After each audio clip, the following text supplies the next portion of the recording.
Bom, comentei antes do intervalo sobre os efeitos da revelia no caso do prejuízo aqui que o réu alega. Digamos que o réu vem arguir nulidade por não ter sido efetivamente citado e o juiz reconheça isso e decreta a nulidade. Como ele teve prejuízo, ele perdeu o prazo, ele não foi citado. E ele alegou isso e o juiz decretou a nulidade. Vamos imaginar que, hipoteticamente, que isso realmente tenha ocorrido. Como ele não se defendeu, os efeitos da revelia, ele teria um prejuízo, ele não teria como se defender, uma vez que o prazo teria corrido. Esse prazo é assegurado, ele pode alegar o prejuízo a qualquer momento que ele tomar conhecimento. Tomou conhecimento, um oficial esteve lá, me deu por citado e eu nem tomei conhecimento. Quando ele toma conhecimento, ele vem ao processo e alega isso. Se o juiz reconhecer, o juiz decreta a nulidade do ato e o prazo vai ser assegurado, certo? Bom, porque ele teve prejuízo. Na sequência, vamos para o artigo 215 agora. Far-se-á a citação pessoalmente ao réu, ao seu representante legal ou ao procurador legalmente autorizado. Olha só, a regra, vocês já têm ali no esquema, na folha 3, bem em cima, tem uma regra. Qual é a regra? Cita-se na pessoa do réu.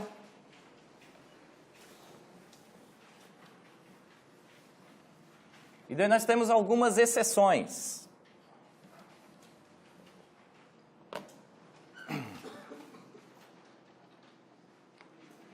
Então a regra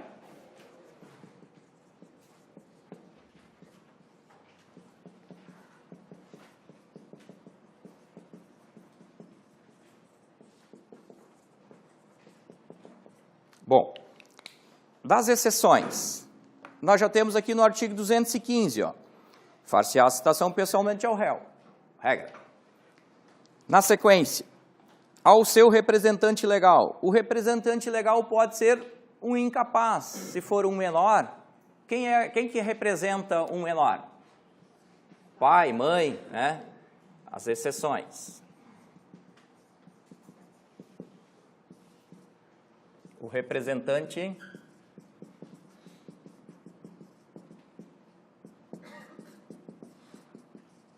se for uma empresa, uma pessoa jurídica, quem representa a pessoa jurídica? O diretor ou quem nos estatutos, no contrato social, figurar como pessoa responsável, o administrador.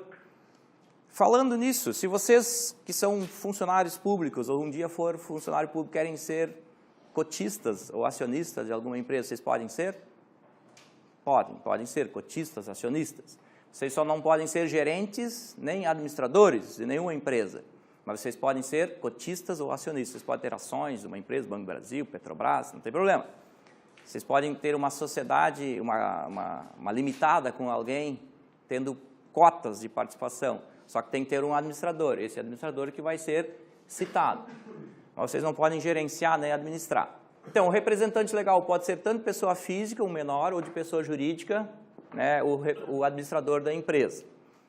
Depois, pode ter também o procurador com poderes. Qualquer pessoa pode ser um procurador.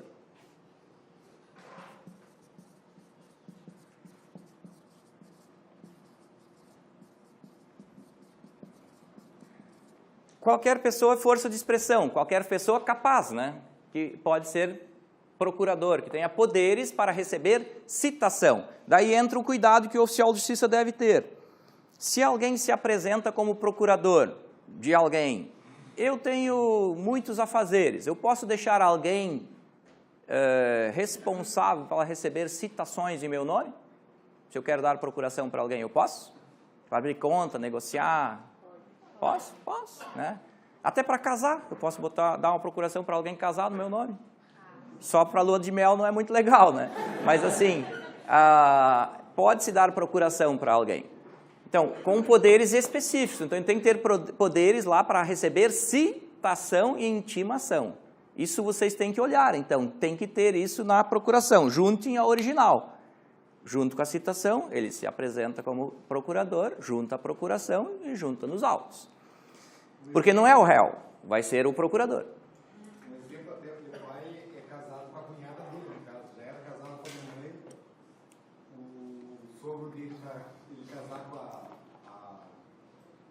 irmã da minha mãe foi casar com o marido dela, meu pai com o procurador, ele casou, foi para poder enganar, para levar ela para o marido dela, no caso. Uhum.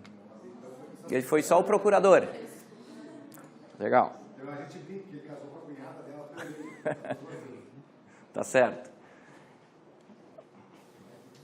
Bom, depois, de uma outra maneira, pode ser também um advogado. O advogado também nós temos que cuidar. Tem advogados que têm procuração para receber citação e tem advogados que não têm poderes específicos para receber citação e intimação. Então, esse é o cuidado que nós, oficiais, também temos que cuidar. Então, o advogado ele deve ter poderes específicos.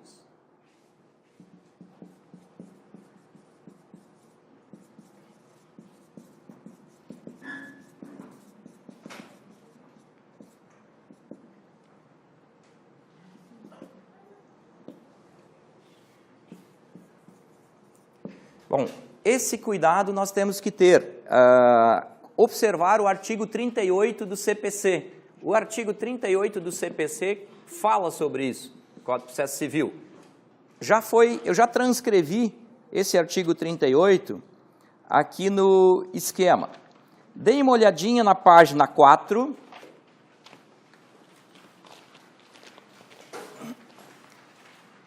Página 4 do esquema, do resumo. Logo abaixo da segunda seta, artigo 38 do CPC, a procuração geral para o foro, conferida por instrumento público ou particular, assinado pela parte, habilita o advogado a praticar todos os atos do processo, vírgula, salvo exceção. Fica fora, exclui o quê? Salvo para receber citação inicial. Então, tem que cuidar. Essa procuração tem que ter poderes específicos para receber citação, baseado no artigo 38 do CPC. Essa questão já caiu num concurso. Nós vamos fazer questões daqui a pouco.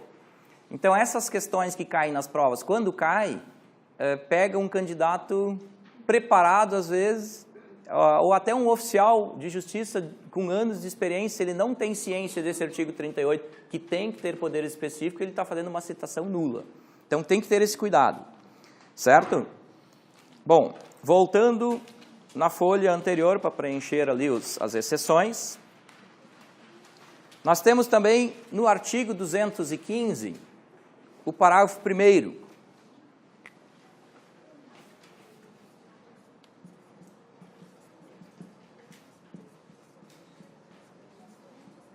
O que diz o parágrafo 1º do artigo 215? Vamos lá.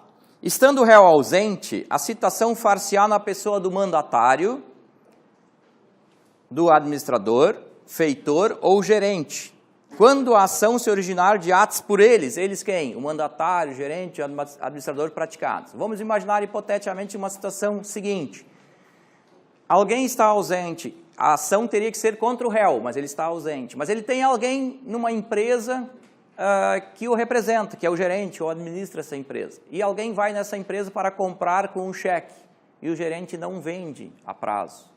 É obrigado a vender a prazo com cheque? No mundo do comércio, as pessoas que têm comércio são obrigadas a vender quando alguém chega com um cheque para comprar? Não, com dinheiro sim, daí obriga a venda. Dinheiro vivo, em espécie, daí tem que vender. Agora, a prazo não, pode-se cercar de garantias também. Caso ele não queira vender e essa pessoa se altera, xinga ele, ofende ele, ou o gerente começa um bate-boca e brigam. E essa pessoa, esse consumidor, entra com uma ação contra a empresa. Quem é que praticou esse ato? O gerente, o administrador. Se foi por um ato por ele praticado, ele que vai ser citado, ele pode ser citado, nesse caso, artigo 215, parágrafo 1º. Os doutrinadores colocam esse exemplo clássico. Depois, um outro exemplo, do artigo 215, parágrafo 2º.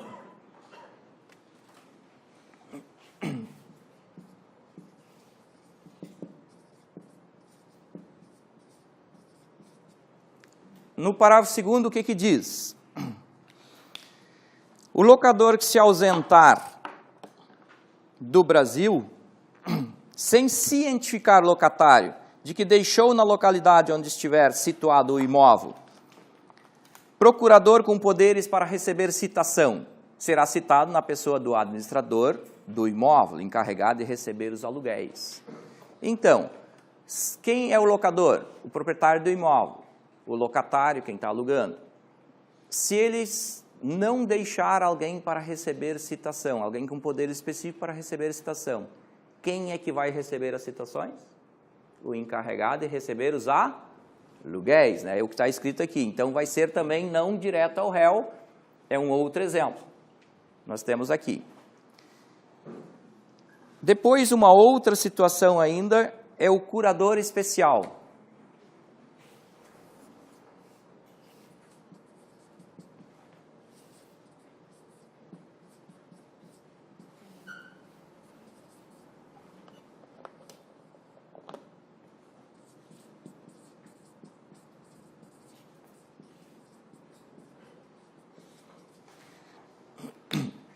Daqui a pouco nós vamos estudar sobre o réu demente, que está no artigo 218.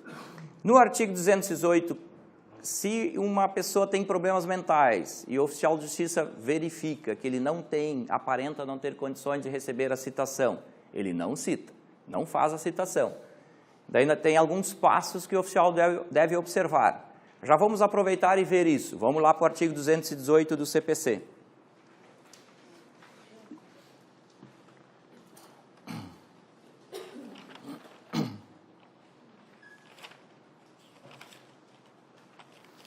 Se vocês quiserem acompanhar pelo esquema, na página 9,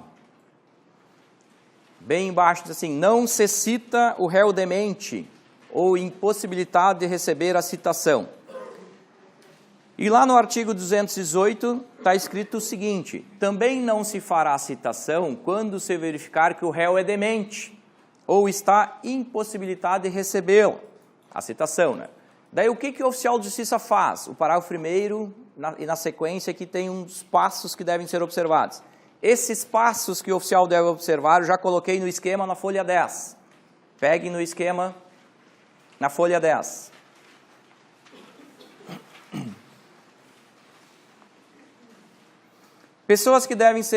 Passos que devem ser observados quanto ao réu demente. Primeiro deles, o oficial verifica que o réu é demente. Primeira coisa que ele faz, chega na casa do sujeito, ele se apresenta como Pedro Alves Cabral, o Napoleão Bonaparte. Até pode ser que o nome dele seja esse, mas ao ler o conteúdo do mandado, ele começa a rir, começa a achar graça, não diz coisa com coisa, começa a verificar que ele tem algum problema mental. E a gente não é médico para constatar, a gente não vai examinar o citando. Vamos ver tua pressão, vamos ver se está com problema mesmo. Manda fazer um 4, olha aqui, acompanha meu dedo. A gente não é neurologista para constatar que ele tem um problema mental. Isso um médico tem condições de verificar e avaliar através de um laudo. Então, primeiro passo, o oficial verifica, ao chegar na casa da pessoa, que ela não bate bem das ideias, não está bem, não está legal ela. Aparentemente, ele não tem condições de receber a citação. Isso é uma verificação do oficial. Primeiro passo. Na sequência. E se, no caso, for intimado por AR?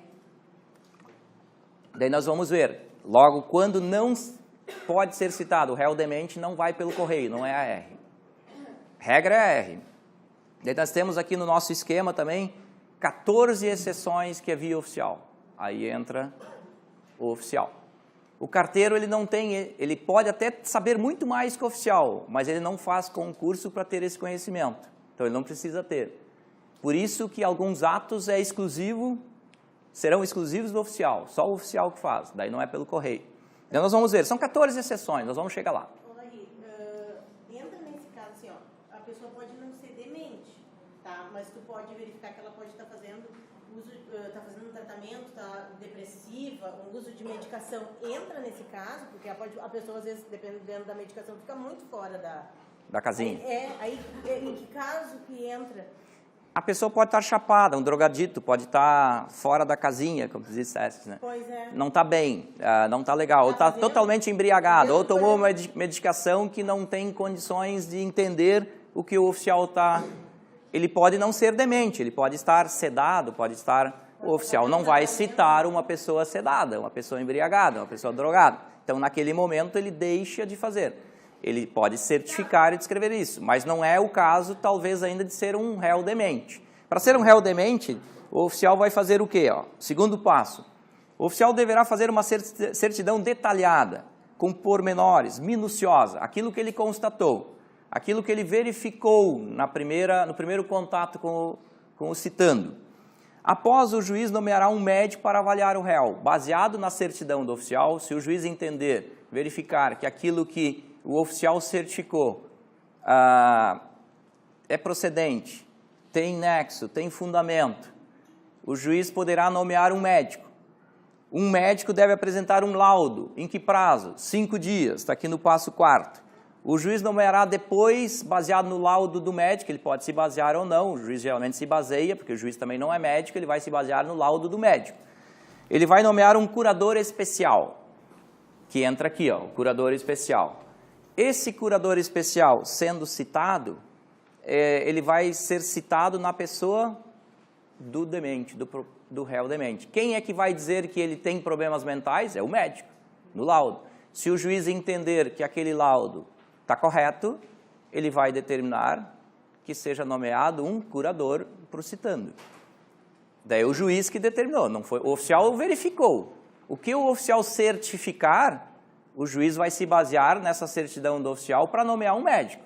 Pode ser que o médico diga que ele não tenha problemas mentais.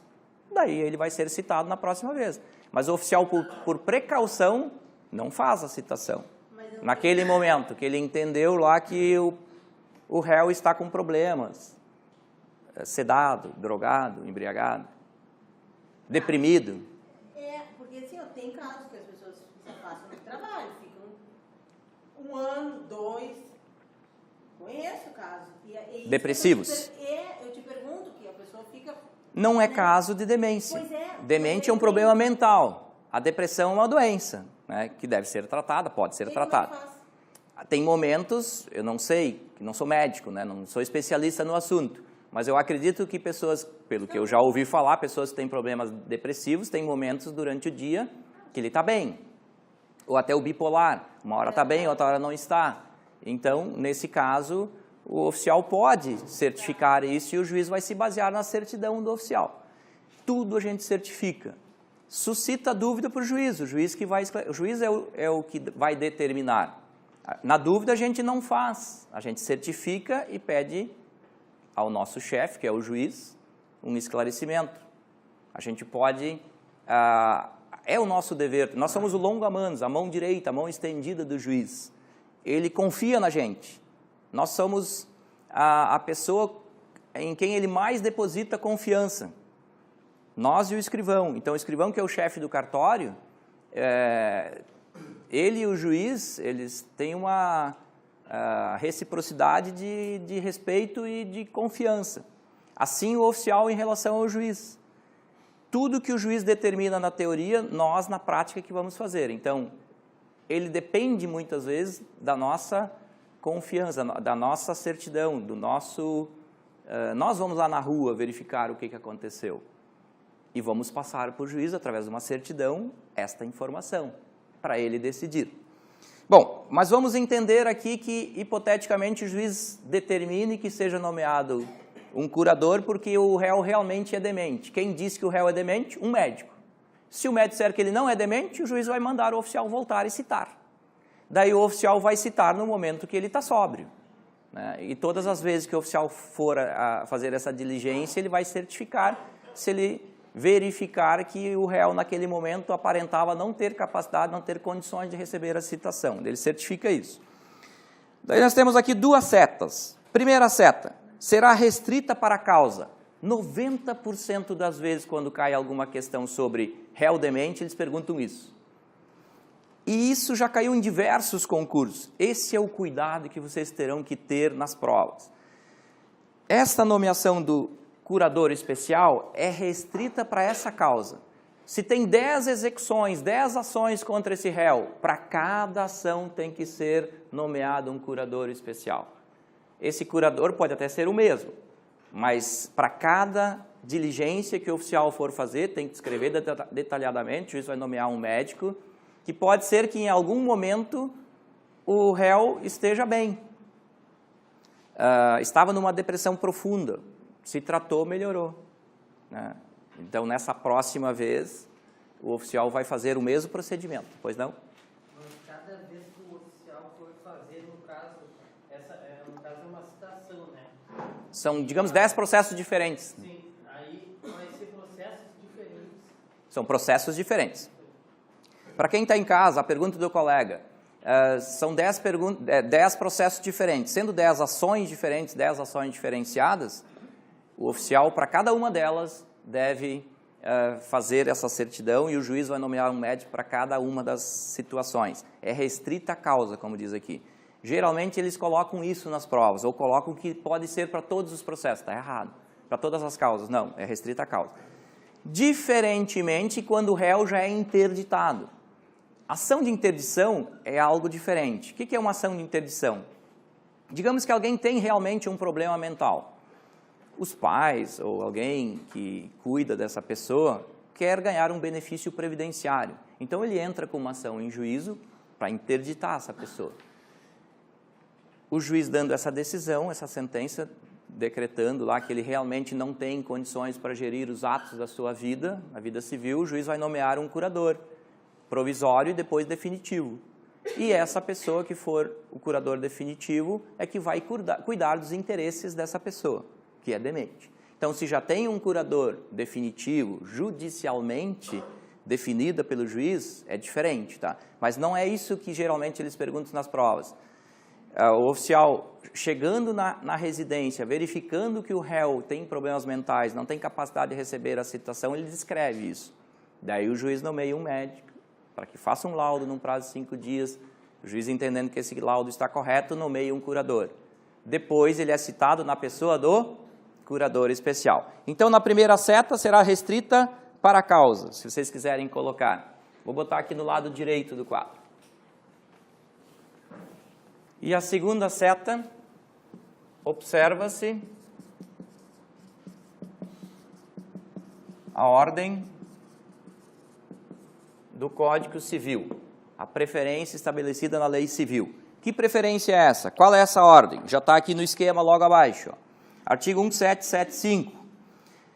O cônjuge ou companheiro, não separado judicialmente ou de fato, é de direito curador do outro, quando interdito. Na falta do cônjuge ou companheiro, é curador legítimo o pai ou a mãe. Na falta desses, do pai e da mãe, o descendente. Um filho que demonstre ser mais apto. Entre os descendentes, o mais próximo precede aos mais remotos. Então, o filho mais velho aos mais novos. E sempre capaz, evidentemente. Na falta de pessoas mencionadas nesse artigo, compete ao juiz escolher um curador. Então, o juiz vai nomear um curador. Mas observa-se a ordem lá no Código Civil. A ordem que está aqui no artigo 1775. Essa ordem não cai na prova, não pergunto. A não ser que, eventualmente, em alguma prova no direito civil venha cair isso. Mas, geralmente, eles não perguntam essa ordem. Mas, se cair, você já tem a ordem aí, certo? Essa é a ordem. E o sexto ponto, o réu será citado na pessoa do curador nomeado. Esse curador especial que o juiz nomeou. Já sabemos isso, então, agora. Voltando lá, então, ao nosso esquema, na página 3...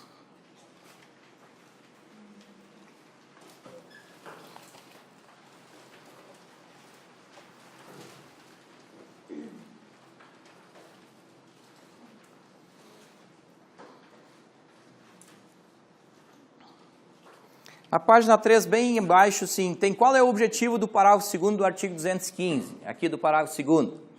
Aquele caso quando o locador se ausentar do Brasil.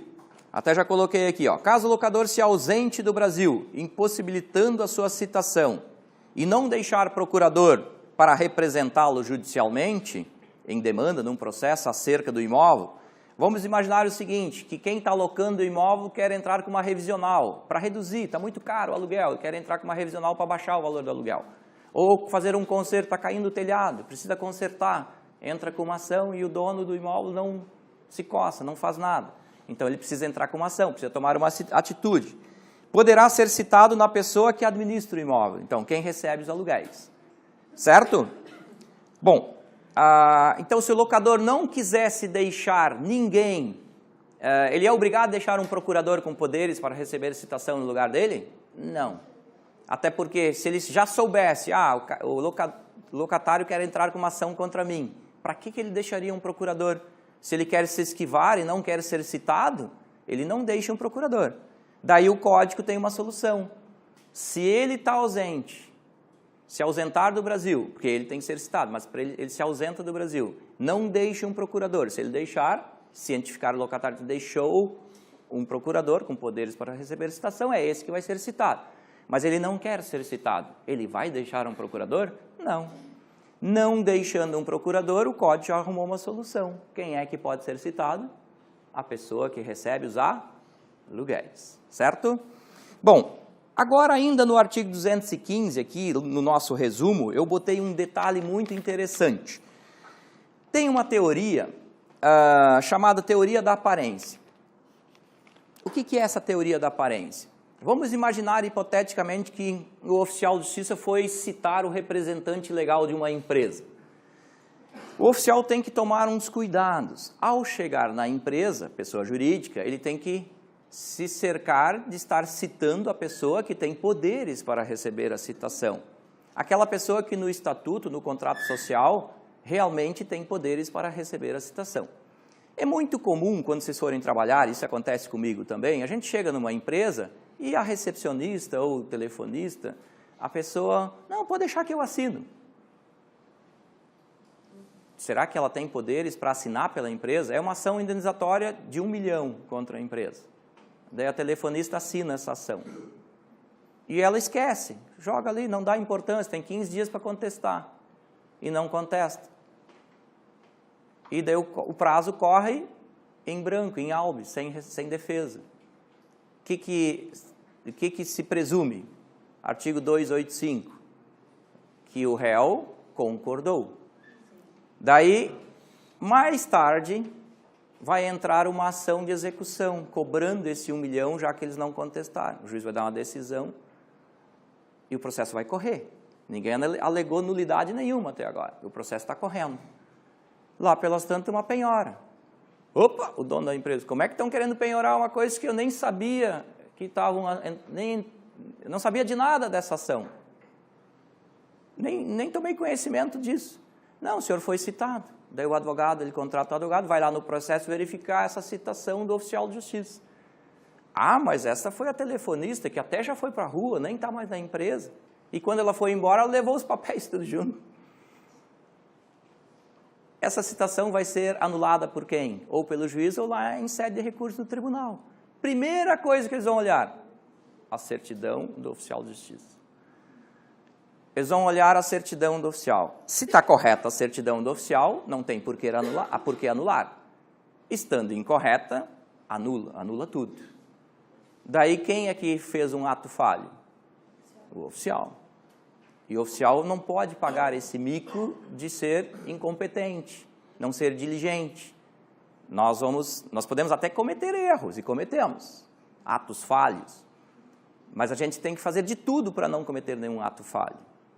Né? Nesse caso, o que aconteceria com o oficial?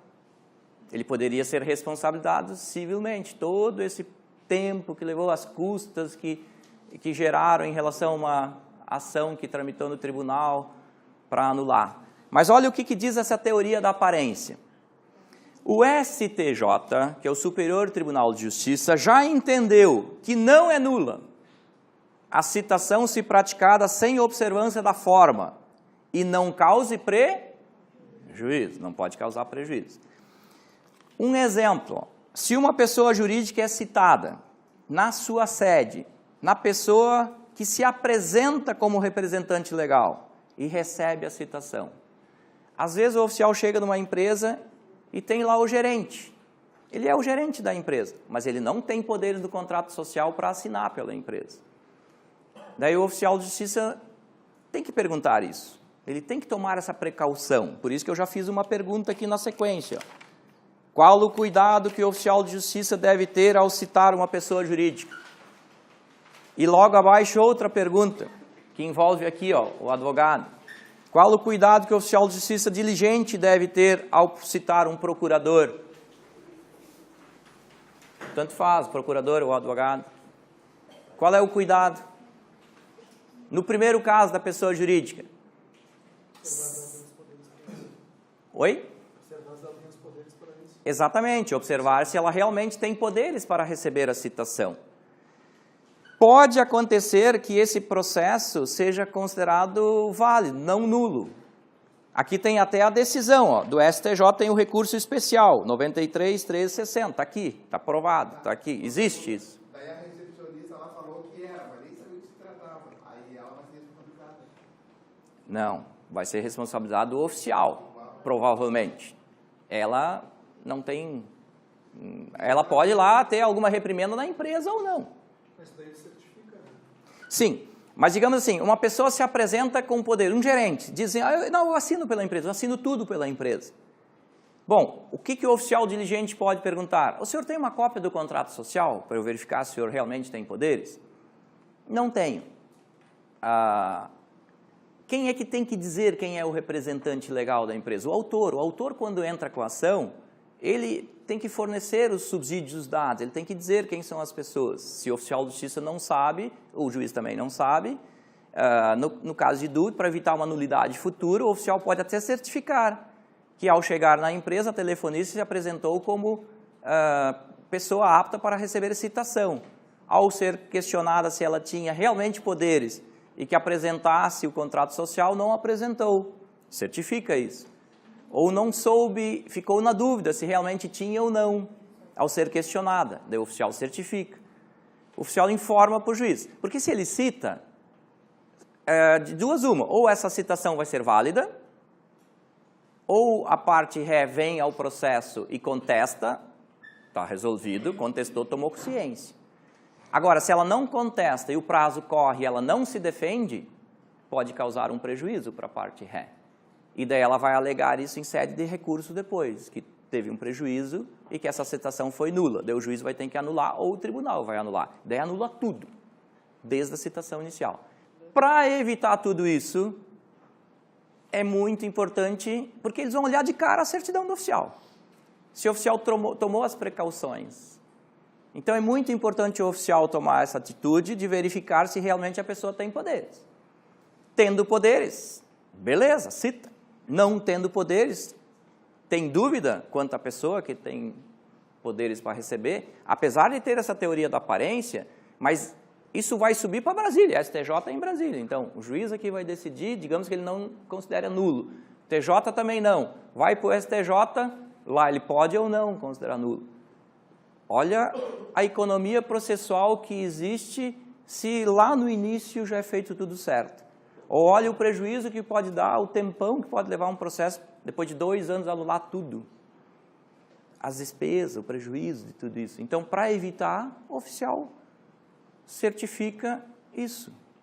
E o juiz vai intimar o autor para que o autor diga quem é o representante legal. É só ir na junta comercial.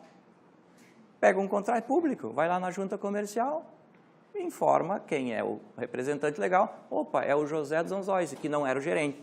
Uma próxima vai lá e cita o José dos Anzóis. Esse sim é o representante legal. Cita um procurador que não tem poderes específicos para receber a citação. É nulo. O artigo 38 é claro, tem que ter. Se não tem, é nulo, não pode. Está aqui, claro, já vimos isso. Qual é a precaução, então, que o oficial deve ter? Verificar se na procuração consta os poderes específicos, não só do foro em geral, específico para receber citações e intimações judiciais. Tendo isso, junto uma cópia, beleza. Agora, não tem na procuração poderes para receber citação. Às vezes eles colocam notificações. Citação, tecnicamente, é uma coisa, intimação é outra coisa, e notificação, que nós vamos ver mais tarde, é outra coisa. Então, esses cuidados.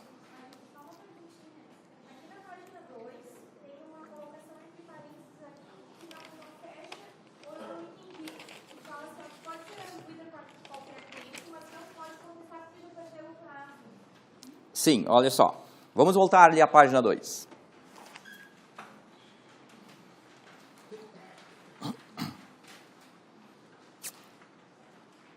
O que está escrito ali? O que eu botei ali como no resumo? Se o réu comparecer nos autos mesmo sem ter sido regularmente citado, apenas para arguir a nulidade da citação, entre parênteses, pode ser arguído a qualquer tempo, porque ele pode tomar conhecimento que teve uma citação, 1 mês, 2 meses depois. O prazo já correu, já passou. Ele não perdeu o prazo. Logo, ele teve prejuízo, né? Perdeu o prazo. Ele não pode mais contestar, porque já perdeu o prazo. Nesse caso, o que acontece? Daí vamos ver um pouquinho mais para frente aqui, ó. Dê uma olhadinha, por favor.